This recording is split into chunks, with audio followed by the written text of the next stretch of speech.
When paddling in a side wind, you'll often experience weathercocking, where your boat turns upwind. There's lots of different ways to cope with weathercocking, such as edging, using an extended paddle, or dropping your skeg or rudder.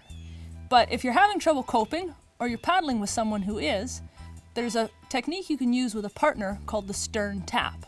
We're going to show you how it works. The stern tap works by having one paddler following with their bow to the stern of the leading paddler. The leading paddler is the one who's having trouble staying straight.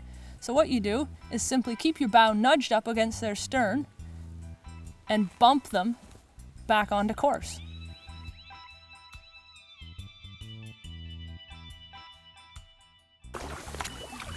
By keeping my bow in contact with Vince's stern on the downwind side of his boat, I'm able to nudge him onto a straighter course.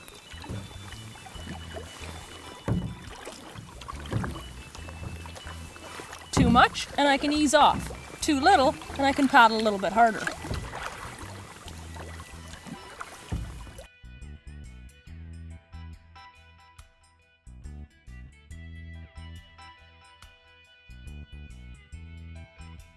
So using that technique that we just demonstrated, you can help a struggling paddler reach shore in windy conditions.